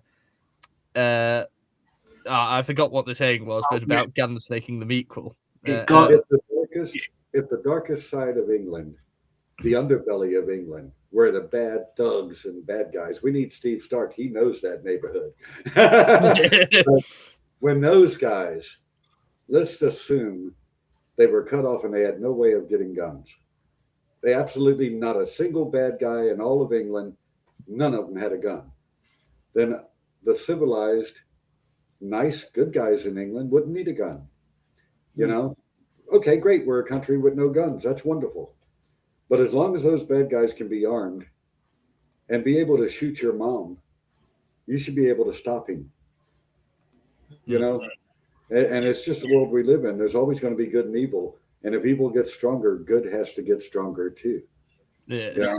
And a gun, again, it's so stupid. People kill each other with a rock if you go back in time long enough, and 50 years or 100 years from now, a gun will be obsolete. We'll have a phaser. See, whatever. But there's always going to be something. A bad guy's always going to pick up something to hurt an innocent person. Oh, absolutely. Therefore, I believe there should always be an honorable person capable of stopping that bad guy. Yeah. I'm not pro-gun. That's like saying I'm pro-hammer or pro-screwdriver. That's a silly statement. I am not pro-gun. But I do believe a civilized, decent person has the right to defend themselves and their families. And if that bad guy is going to come at you with anything, you've got to have the strength to stop him. If you don't, he's going to take it over. Just like right now, Aaron in his home. A bad guy could burst through that door and attack Aaron. If Aaron can defend himself, he can repel that bad guy, send him the hell back out in the street where he belongs. But if Aaron has no defense, Aaron no longer has a home. Maybe doesn't have a life. Yeah. And Aaron's a good, decent guy. He doesn't deserve that outcome. So I believe Aaron should have the right to match whatever comes his way, And absolute power corrupts absolutely. I believe that. And I've seen some undereducated people pick up a firearm and all of a sudden feel that they are they're Arnold Schwarzenegger or Sylvester Stallone. It's like, no. Put the gun down. Be who you are. That gun don't make you a better person. And really here in Kentucky, it's not uncommon. I can't say the majority because I have no idea. Most people carry their weapons concealed, but I would say a lot of people in Kentucky carry a firearm. It's actually very rare to hear shootouts. That's actually a very rare thing anywhere in my area. And so while most of the population's packing, it's like any other situation in any other place. The bad are actually a very small minority. They're not that many people. In whatever town you live in, let's say there's 5,000 people. The bad element is probably less than 500. Most people are just hardworking people trying to survive. That's where most of us fit. But when you're a hardworking person taking your mom or your sister out to dinner, and that bad guy comes along, I believe you have a right to stop him from hurting her or you or both. So I'm not pro-gun, but I am pro. Let's just make it right. A good, decent human being deserves to defend themselves. We shouldn't be a victim just because the bad guy can outnumber us. I think or overpower us. I know And on your whenever earlier they note, go, get guns, hate guns, take away guns. Primarily, they're talking about taking them away from good, law-abiding citizens. Yeah. How about going down in the gutter where the bad guys are and take their guns? Then we won't need ours.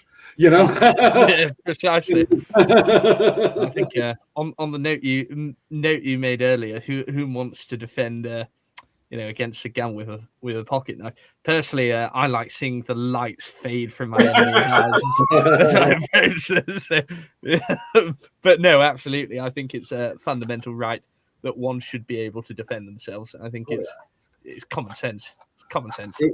Yeah, at my age, I believe you've got to be able to defend your home. You've got to be able to defend yourself. So, I have a pretty useful combat knife. I have pretty useful weapons that I will defend my wife. I'm not going to stand there and watch some guy attack her. If I had to do it barehanded, I would bite him anywhere I could. I would do anything it took. But if he's got a gun, I'm pretty helpless. So I need to be armed too. That's all there is to it. As long as there's a need, you need to have one. Now, as soon as you take all the weapons from the bad guys, hooray! I won't need my gun. That's fine. I don't have a great love for a gun or a hammer or a screwdriver, but I love my wife. Yeah. And I would kill or be killed to protect her. And I'm an old man, so I'm likely to be killed, but at least I'd make the effort. What happened to your friend Henry? He's pretty cool. I like him. I think he's just gone to sort something out. What I'll do is now I'll just go through the comments. Okay. Yeah, we've been getting some great comments. Yeah, that's cool. So Britain says, referring to the age of people in office, we need some new blood in office. Yeah, that's true. It's I could say that's not something so much true with Britain, where people are relatively sort of 40s, 50ish, which I think for politicians is relatively all right. So anyway, we saw 35 and 65 for a politician is roughly good because they've lived enough and they've done enough outside of politics to have some experience, but they're not too old to do sort of anything. You've got a good 10 years of them doing stuff. But yeah, I think that's right. So politics like prison. If you're 89 years old, you got nothing to lose. You don't have no reason to care. You're going to be dead in a year or two. You don't give a shit, and our leaders deciding our future, having that mentality of it only matters for a few years because then I'll be dead. We don't want our leaders to have that mentality, I do apologize, gentlemen. I need to bugger off. My deepest apologies for it, but it was an absolute pleasure being here. I wish everyone watching and yourselves a Merry Christmas. Oh, thank you, Henry. Henry, I do want to say, Henry, an absolute pleasure to meet you. The pleasure was mine, sir. And I have so much enjoyed our conversation and the insights that you brought to it. Very intelligent, very friendly man, and I'm very happy to meet you. I enjoyed your wisdom and your articulate way of putting it across. It was an absolute pleasure, sir. I hope we'll talk again. I certainly hope so too. Right, cheerio for now. Take it easy. So what I'll do is I'll just go through these comments and then we'll bring things to a close. So sure, yeah, it's much later where you are, so I understand. It's nearly 11, so let's go.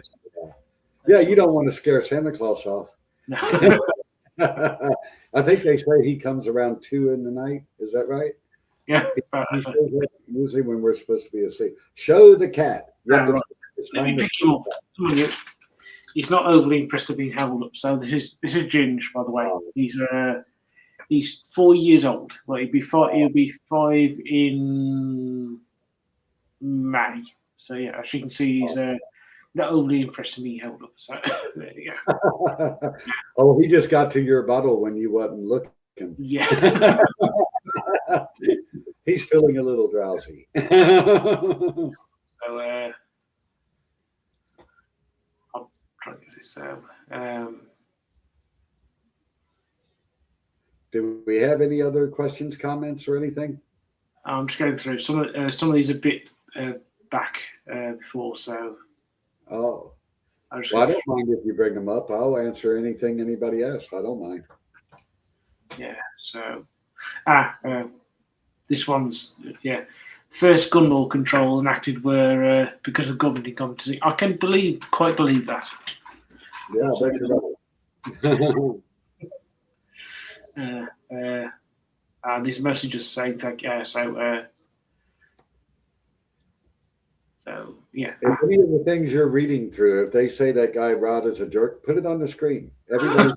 Everybody's got a right to their opinion. I don't have a problem with that.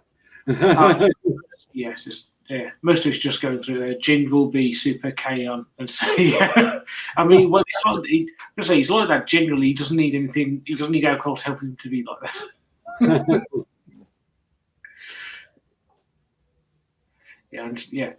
Pretty much it was just that's true. That is true. I've mentioned that before. I've seen the thing. I remember when at school somebody told me that you could put proper Coke down a toilet, a full bottle of it, and it was cleaned out quite quickly. Wow! And people drink it. Yeah. As I've gotten older, I look at the ingredients. If I can't pronounce it, I don't drink it. They got chemicals with 23 letters in their names. I don't know what the hell that is. Yeah. Most any coffee, if you look at coffee and you look at the ingredients, it says coffee. That works for me. Goodbye, Henry. Merry Christmas. Yeah. I should say Merry Christmas. Yeah, I'm glad that you introduced me to him. He's a very nice fellow. I like him. Yeah, I should say every sort of Wednesday we do the Officers Mess, where it's myself, Henry, and my friend Meta, and we sort of do a review of. At the moment, it's go through the TV show Sharp. We'll be doing Hornblower, which for anybody who's a fan of Hornblower, if you put in ITV drama into YouTube, that's an official ITV channel. You'll find that the first 2 episodes of Hornblower are up there for free, and if they are going like Sharp in terms of the uploads, the full Hornblower series should be up on ITV drama by sort of February, March. So which will be fortunate for us, because around sort of February and March is when we'll finish Sharp, and so we can move on to Hornblower without any difficulty.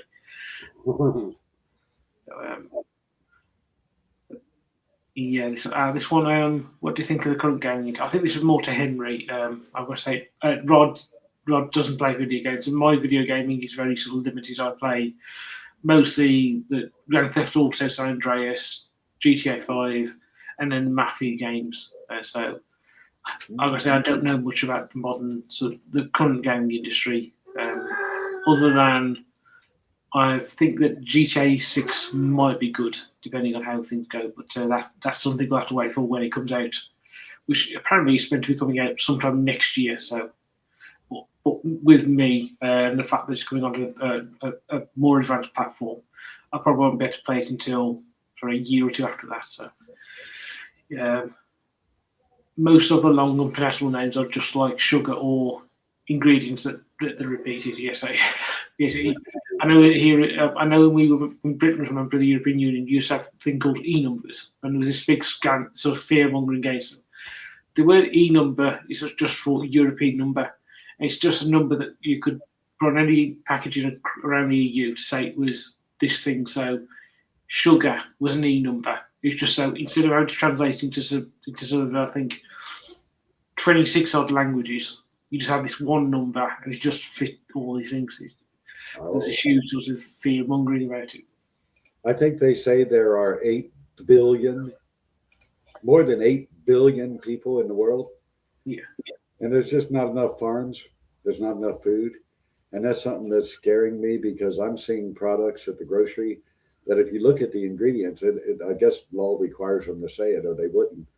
But genetically engineered food in this can or in this box, whatever, where scientists are creating food now, not growing it. They're creating it in the lab. That's scary. It's understandable, though, with so many mouths to feed, there would be, you got to feed them somehow. But every time I think about that, I think of an old movie called Soylent Green. Yeah.